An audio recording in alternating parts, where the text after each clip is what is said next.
कभी कभी जिंदगी हमें ऐसे मोड़ पर लाकर खड़ा करती है जहां हम मुस्कुराना तो चाहते हैं, लेकिन आंसू खुद ब खुद निकल आते हैं।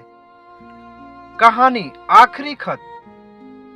रवि हमेशा से एक खुशमिजाज लड़का था।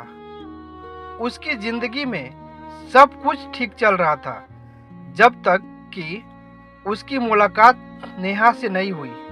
नेहा उसकी जिंदगी की वो मुस्कान बन गई जिसे वो हर पल देखना चाहता था।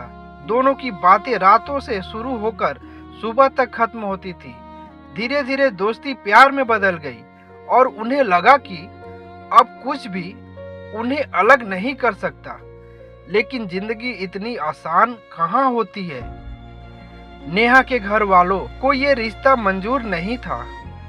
उन्होंने नेहा की शादी कहीं और तय कर दी। नेहा ने बहुत कोशिश की, रोई, समझाया, लेकिन कोई नहीं माना।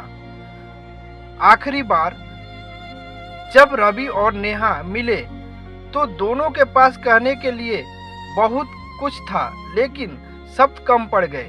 नेहा के कांपते हाथों से एक खत रवि को दिया और कहा, इसे तब पढ़ना जब मैं चली जाऊं। और फिर वो हमेशा के लिए चली गई। रवि ने उस खत को कई दिनों तक नहीं खोला, क्योंकि उसे डर था कि कहीं उसमें ऐसा कुछ ना हो जो उसे पूरी तरह तोड़ दे। लेकिन एक दिन हिम्मत करके उसने खत खोला। उसमें लिखा था, रवि, मैं तुम्हें छोड़कर कहीं नहीं जा रही, बस मजबूर हूँ। अगर प्यार सच्चा होता तो वो कभी खत्म नहीं होता, बस अधूरा रह जाता। तुम खुश रहना, क्योंकि तुम्हारी मुस्कान में ही मेरी दुनिया बसती है। और हाँ, अगर कभी मेरी याद आए तो आसमान की तरफ देख लेना, मैं वहीं कहीं तुम्हें देख रही होंगी। खत पढ़ते पढ़ते रवि की आंखों में आंसू रुक ही नहीं रहे थे।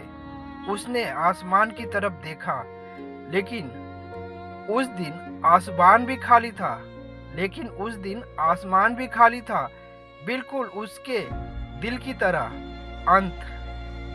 कभी कभी मोहब्बत पूरी नहीं होती, लेकिन जो अधूरी रह जाती है वही सबसे ज्यादा याद आती है। और शायद वही सबसे सच्ची मोहब्बत होती है। ऐसे ही दर्द भरी शायरी गजल पाने के लिए हमारे चैनल को सब्सक्राइब करें। धन्यवाद।